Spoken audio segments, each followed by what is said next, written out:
Assalamualaikum warahmatullahi wabarakatuh. Selamat siang, salam sejahtera bagi kita semuanya. Mudah-mudahan kita senantiasa mendapatkan kesehatan, senantiasa mendapatkan nikmat dari Allah Subhanahu wa taala, dan di tengah pandemi Covid-19 ini kita senantiasa mendapatkan perlindungan dari Allah Subhanahu wa taala.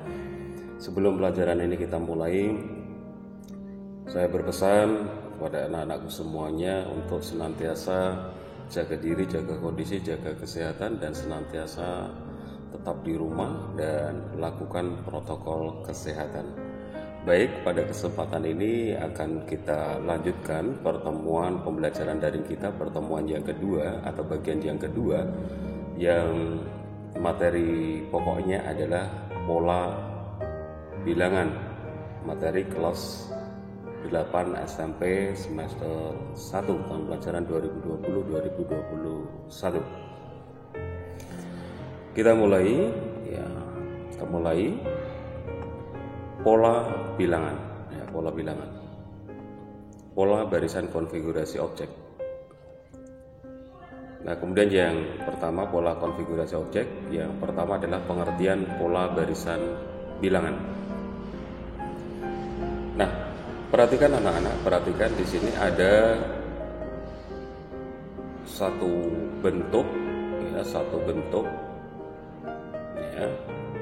bentuk segitiga, di mana bentuk segitiga ini tersusun atas 3 batang korek api. Kemudian kalau di sana ada 2 segitiga digabungkan menjadi bentuk jajar genjang. Begitu seterusnya. Kalau kita melihat pada bagian yang pertama ini, banyak batang korek api ada 3. Kemudian pada bentuk yang kedua itu banyaknya batang korek api ada 5. Kemudian batang korek api pada bagian atau pada bentuk yang ketiga ini adalah ada 7. Kemudian bentuk yang keempat itu banyaknya batang korek api, kalau kita hitung semuanya ada 9. Nah, perlu kita ketahui atau perlu kita cermati, banyak batang korek api yang dibutuhkan pada pola berikutnya itu ternyata kalau kita bisa melihat, pertamanya ada 3, kemudian berikutnya menjadi 5. Atau kita tambahkan di sini 1, ini juga 1, sehingga kita tambah 2 batang korek api. Kemudian dari bentuk ini kita pun juga menambahkan 2 lagi batang korek api. Dari bentuk ini untuk menjadi bentuk yang berikutnya kita pun juga harus menambahkan 2 batang korek api lagi. Nah, ternyata kita bisa mengatakan, bentuk-bentuk yang terjadi ini, yang selalu kita lakukan adalah apa? Menambah 2 batang korek api pada bentuk sebelumnya. Nah, sekarang kita bisa mengatakan bahwa 3, 5, 7, 9 ini adalah merupakan salah satu contoh dari barisan bilangan. Nah, jadi kalau kita buat satu kesimpulan, barisan bilangan itu dapat diartikan sebagai susunan bilangan yang memiliki keteraturan. Nah, di sini ini yang penting. Ya, jadi yang namanya barisan bilangan itu bisa diartikan susunan bilangan yang memiliki keteraturan, memiliki aturan. Nah, dalam hal ini apa aturannya? Aturannya adalah menambahkan 2 batang pada pola atau pada bentuk sebelumnya. Jadi sekali lagi kita bisa membuat satu kesimpulan. Barisan bilangan itu apa? Barisan bilangan dapat diartikan susunan bilangan yang memiliki keteraturan, atau bisa juga dikatakan bahwa barisan bilangan itu adalah sekumpulan bilangan yang disusun diatur berdasarkan aturan atau pola tertentu. Nah, pola itu berarti apa? Aturan. Nah, ini pengertiannya, mohon dicermati. Kita lanjutkan. Nah, yang kedua sekarang. Barisan bilangan khusus dan polanya. Nah, barisan khusus atau barisan bilangan khusus dan polanya. Yang pertama, dari SD, sejak di SD kita sudah dikenalkan yang namanya dengan bilangan asli. Nah, bilangan asli. Masih ingat bilangan asli? Bilangan asli itu adalah 1, 2, 3, 4, 5, dan seterusnya. Itu bilangan asli. Nah, pola bilangan asli atau pola barisan bilangan asli itu kalau disusun dalam bentuk noktah, itu noktahnya ada 1, kemudian ada 2, ada 3, ada 4 noktah, ada 5 noktah, ada 6 noktah, dan seterusnya. 1 noktah berubah menjadi berapa? 2 noktah. 2 noktah berubah menjadi 3 noktah.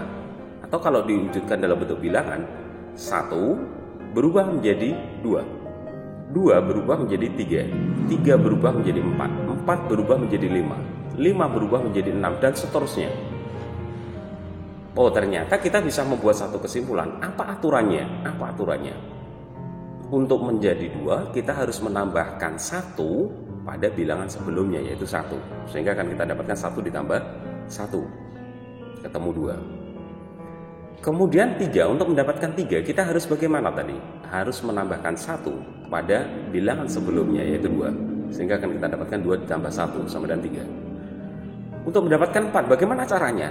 3 harus ditambahi 1. Untuk mendapatkan 5, bagaimana caranya?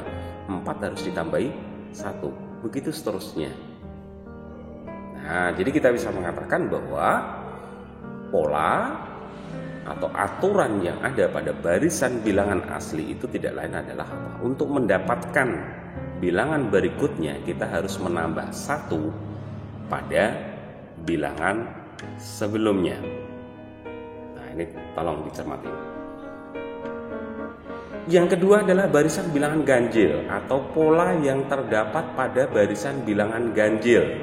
Kalau kita buat noktah, noktahnya ada 1, kemudian noktahnya ada 3, noktahnya ada 5, noktahnya ada 7, noktahnya ada 9, dan seterusnya. Kemudian bagaimana polanya? Dari 1 menjadi 3, dari 3 menjadi 5, dari 5 menjadi 7, dari 7 menjadi 9, dari 9 menjadi 11.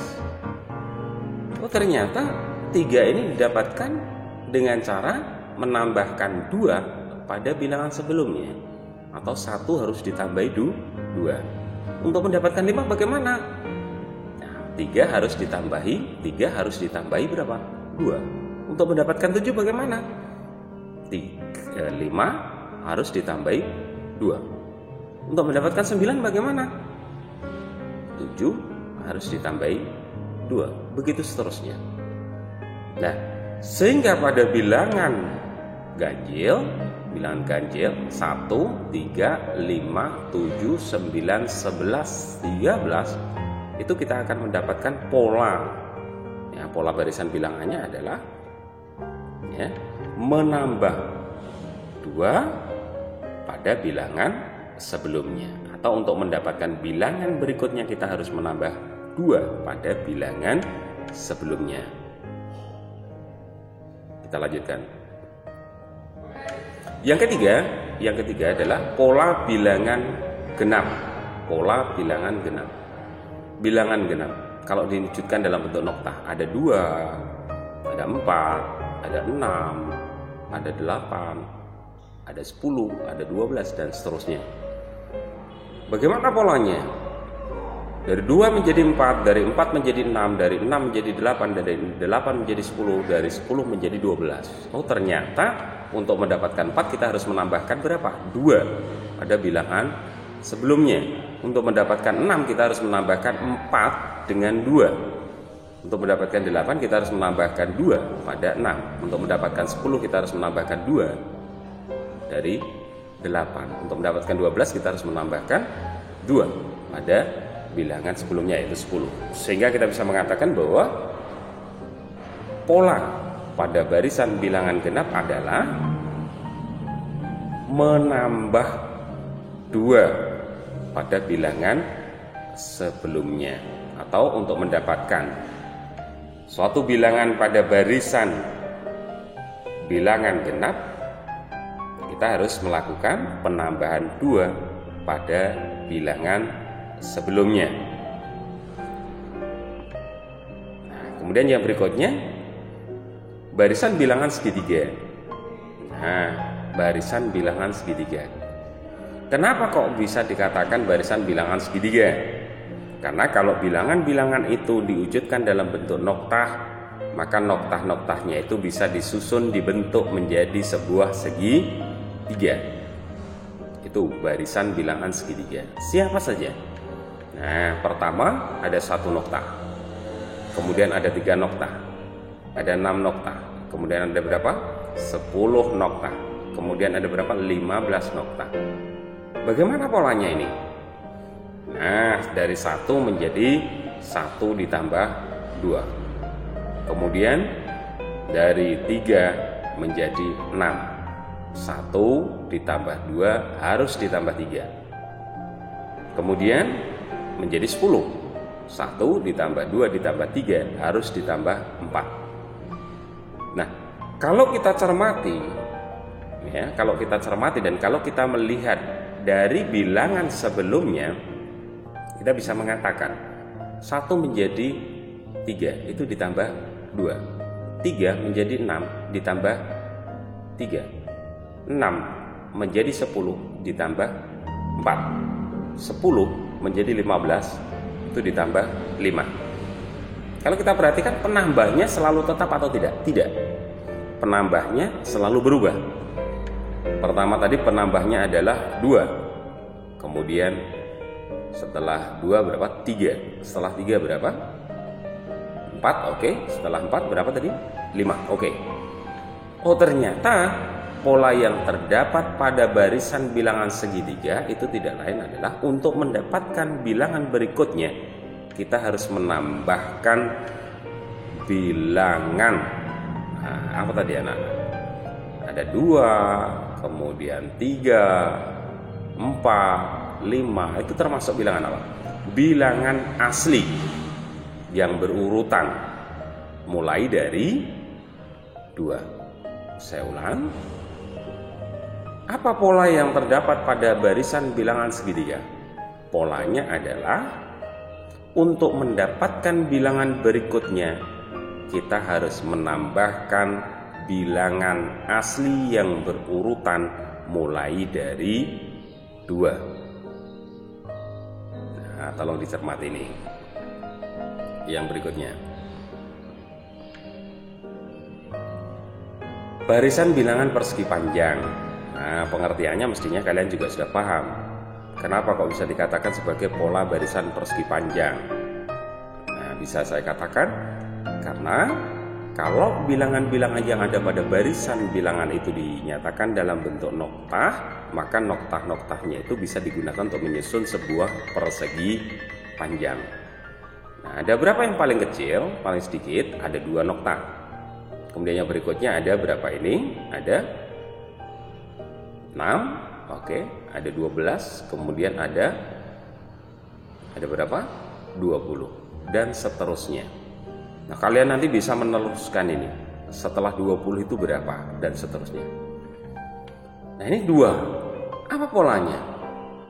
Oh, 2 ini ternyata kita bisa mengatakan 1 kalikan 2. Kemudian 6. 2 kalikan 3. Kemudian 12. 3 kalikan 4. Kemudian 20. 4 kalikan 5. Nah, ternyata kalau kita bisa melihat 1 kalikan 2, 1 kalikan 2, 1 kalikan 2, kemudian 2 kalikan 3, kemudian 3 kalikan 4, itu ternyata merupakan rumusan untuk menentukan luas dari sebuah persegi panjang. Kita bisa mengatakan panjang kali lebar, atau dibalik boleh. lebar kalikan panjang. Kalau di sini lebar kalikan panjang, berapa nih lebar kalikan panjang? Lebarnya 1, panjangnya 2. Lebarnya 2, panjangnya 3. Lebarnya 3, panjangnya 4. Lebarnya 4, panjangnya 5. Begitu seterusnya. Nah, dengan cepat kita bisa mengatakan, oh setelah 20 berapa ya? Nah, tadi kan 4 kalikan 5, berarti setelah 4, yaitu berapa? 5. 5 kalikan 6, berarti berapa? 30. Nah, sekarang barisannya tadi sudah kita dapatkan. Barisan bilangan persegi panjang itu adalah 2, 6, 12, 20, dan seterusnya. Kalau kita lihat polanya ini tadi cenderung dari perkalian dua bilangan. Perkalian dua bilangan itu adalah apa? Perkalian bilangan asli yang berurutan. Dalam hal ini adalah 1 kalikan bilangan asli setelah 1, yaitu 2. Kemudian untuk yang kedua itu adalah perkalian dari 2 dikalikan dengan bilangan asli setelah 2, yaitu 3. Kemudian yang berikutnya, yang ketiga, itu perkalian antara 3, bilangan asli 3, dengan bilangan asli setelah 3, yaitu berapa? 4. Begitu seterusnya. Nah, dengan mudah kita nanti akan bisa mengatakan kira-kira bilangan yang ke-10 dari barisan bilangan persegi panjang itu berapa ya? Nah, kita bisa memastikan, oh, banyaknya atau besarnya bilangan yang ke-10 itu adalah 10 kali 11, yaitu berapa? 110. Baik. Nah, yang berikutnya barisan bilangan persegi atau bilangan kuadrat.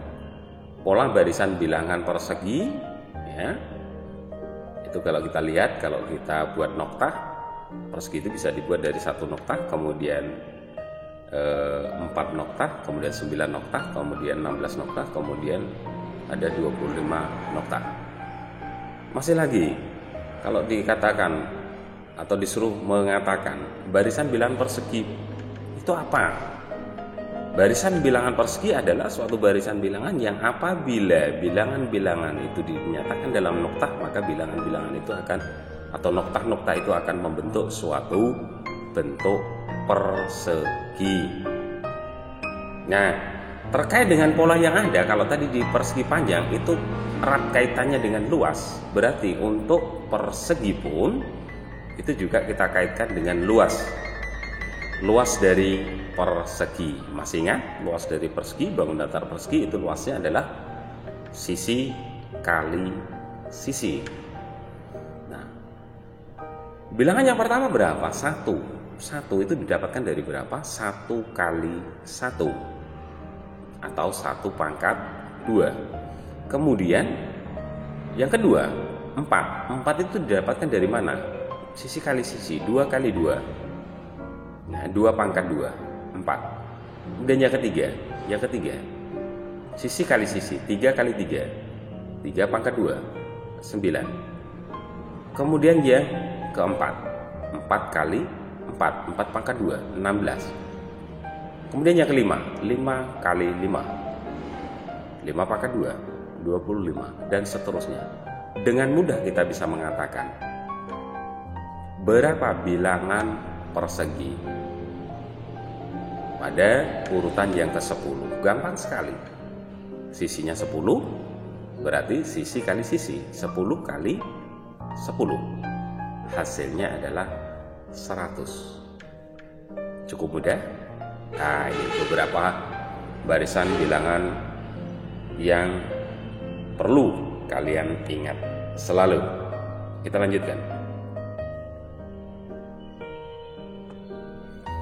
Ada berikutnya adalah barisan bilangan pada segitiga Pascal. Nah, tempo hari sudah saya jelaskan ini barisan bilangan segitiga Pascal. Polanya kita bisa lihat, ini 1, 1, 1. Kemudian kalau mendapatkan bilangannya di tengah ini adalah jumlah dari keduanya. Ini tempo hari sudah saya berikan. Beberapa sifat pada bilangan segitiga Pascal Itu yang pertama. Pada setiap baris diawali dan diakhiri dengan bilangan 1. Ini anak-anak. Awal baris, akhir baris. Awal baris, akhir baris. Kemudian yang di tengah ini adalah jumlah dua bilangan di sebelah kiri dan kanannya. Nah, sebelah kiri dan kanannya. Atau kita bisa kiri dan kanannya tetapi posisinya itu di atas. Jadi kalau 2 ini didapatkan dari mana? 1 ditambah 1. Kemudian 3 ini didapatkan dari mana? 1 ditambah 2. Begitu seterusnya. Kemudian sifat yang kedua, setiap bilangan diperoleh dengan menjumlah 2 bilangan di atasnya kecuali bilangan pada baris pertama dan kedua. Kalau ini 1, 1, 1 itu ketentuan. Kemudian sifat yang ketiga, bilangan-bilangan dalam satu diagonal membentuk suatu barisan. Misalkan diagonal pertama ini 1, 1, 1, 1, 1. Barisan seperti itu dinamakan sebagai barisan konstan atau barisan yang tetap. Kemudian diagonal yang kedua 1, 2, 3, 4, 5. Tadi apa? Barisan bilangan asli. Kemudian 1, 3, 6, 10 dan seterusnya. Tadi apa tadi? Barisan bilangan segi 3. Baik, kita lanjutkan. Nah, sekarang ada contoh soal ini. Ada contoh soal. Perhatikan pola noktah berikut. Ada 1, kemudian ada 4, kemudian ada berapa ini? 4, kemudian 3, ada 7. Kemudian di sana ada berapa? 10. Nah, pertanyaannya, berapa noktah pada pola ke-18? Nah, cara menjawabnya, dari gambar diperoleh banyak noktah. Gambar yang pertama ada 1 noktah, kemudian yang kedua ada 1 ditambah berapa ini? 1 ditambah 1, tetapi harus dikalikan 3. 1 ditambah 1 kalikan 3 ada 4. Kemudian gambar yang kedua itu ada 1 ditambah 2 kalikan 3 ada 7. Kemudian gambar keempat ini 1 ditambah 3 kalikan 3 sama dengan 10. Nah, dari sini kita melihat ada keteraturan di sini. Selalu awal sendiri ada 1. Kemudian kalau kita melihat ini adalah pada yang mulai pada gambar yang kedua itu kita mulai bilangan 1, bilangan 2, 3 dan seterusnya. Ini adalah bilangan asli yang berurutan. Kemudian dikalikan dengan suatu bilangan yang tetap yaitu 3.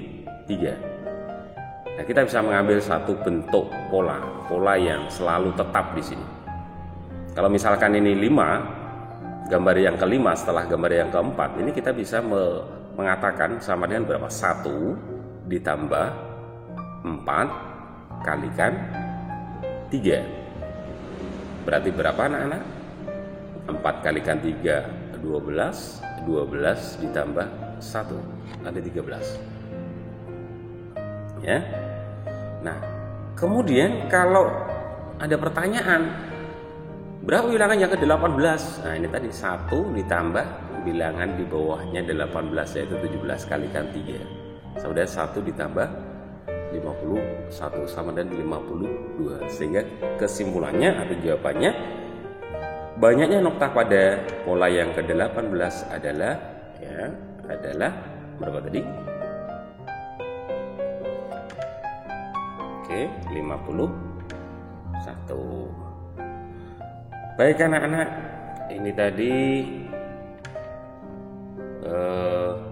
tambahan dari apa yang saya sampaikan pada keterangan sebelumnya, dan mudah-mudahan apa yang saya jelaskan ini nanti bisa menambah informasi terkait dengan pertemuan kita yang pertama. Saya rasa untuk pertemuan siang hari ini kita cukupi sampai di sini dulu. Kurang lebihnya saya mohon maaf. Senantiasa di rumah, jaga diri, jaga kondisi, selalu melakukan protokol kesehatan. Saya akhiri, kurang lebihnya saya mohon maaf. Assalamualaikum warahmatullahi wabarakatuh.